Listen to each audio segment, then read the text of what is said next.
Então, nós estamos a falar de disrupção. Estamos a falar de coisas que são totalmente novas. Mas talvez não sejam assim tão novas como nós, à primeira vista, podem parecer. Por exemplo, o conceito de nexialismo. Nós vamos buscar o nexialismo ao renascimento do século XV e do século XVI. Por exemplo, o Leonardo da Vinci, quando pintou a asa de um pássaro azul que ele tem no Louvre, ele pintou com tal mestria que 500 anos depois esse quadro ainda é apresentado como uma obra-prima. E por que é que ele pintou tão bem essa asa do pássaro? Porque ele também era biólogo. Ele estudava a anatomia da asa do pássaro. Então via detalhes que outros pintores não viam. E ele, como biólogo, estudou a aerodinâmica da asa do pássaro a tal ponto que ele desenhou a asa do avião com os mesmos princípios da física que hoje os aviões voam. Então ele era um bom engenheiro porque era um bom biólogo, ele era um bom biólogo porque era um bom pintor, ou seja, ele tirava nexo entre diversos conhecimentos. Então, o nexialismo tem mais de 500 anos. O próprio conceito de laboratório de inovação, também conhecido por sala de guerra.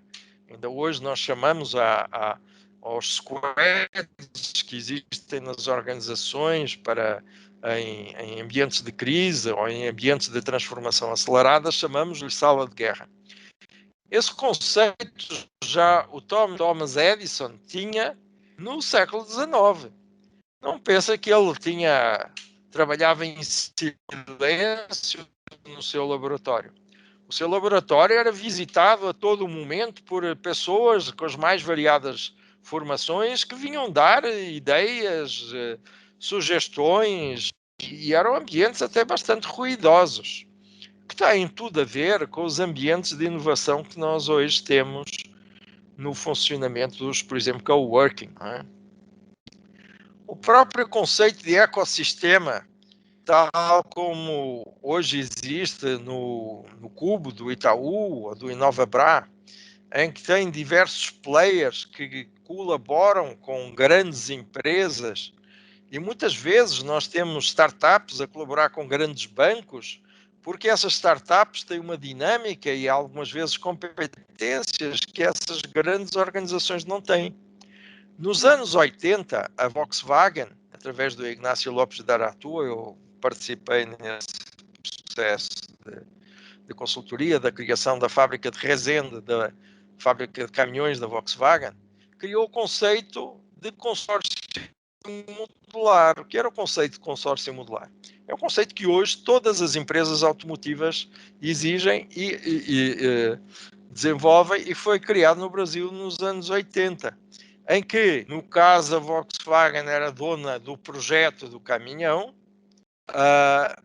mas os fornecedores eram donos de segmentos dessa linha de produção. Por exemplo, a Pirelli era dona dos chassis e era dona dos pneus que montava no caminhão quando esse chassi passava exatamente pela posição da linha de produção em que estava a Pirelli. Mais adiante estava a Saint-Gobain que colocava os vidros nesse caminhão. E ele no final saía montado e pronto. Que correspondia ao contributo de diversos parceiros, de diversas empresas, e a empresa-mãe, digamos assim, a dona da marca da Volkswagen, acabava por não ter um único componente dela que introduzisse no fabrico do automóvel. Então esse é exatamente o conceito de ecossistema que nós hoje vamos encontrar no Itaú, no Inovabra, etc. E que não é assim tão novo, não é?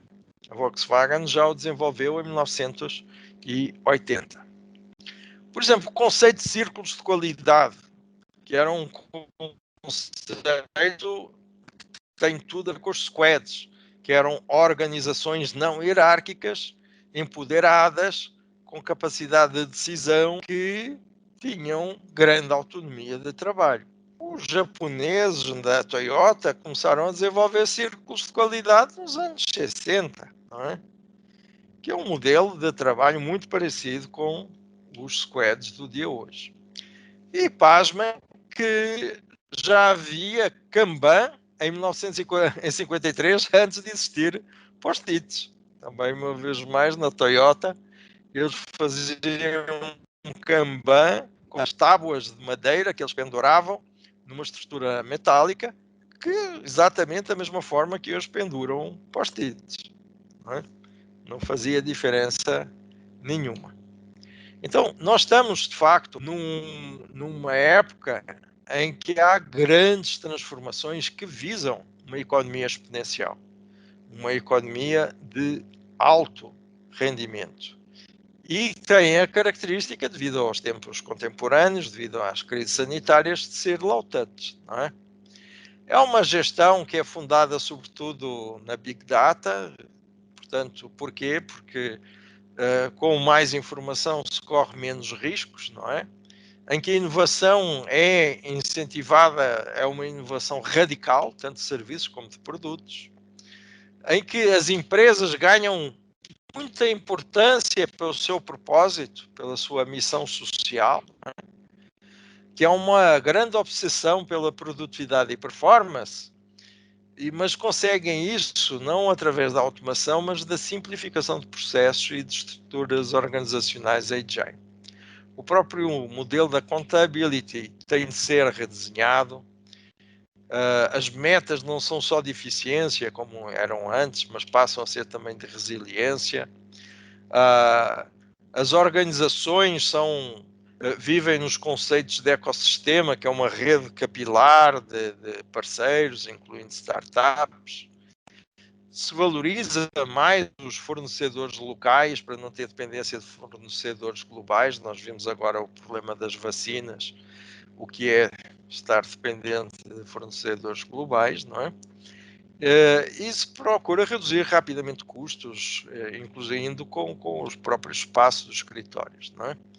E também preparar-se para um mercado mais regulado pelo governo, porque se nós passamos a estar mais dependentes da economia local e da economia nacional, é natural que os governos sejam mais reguladores, não é?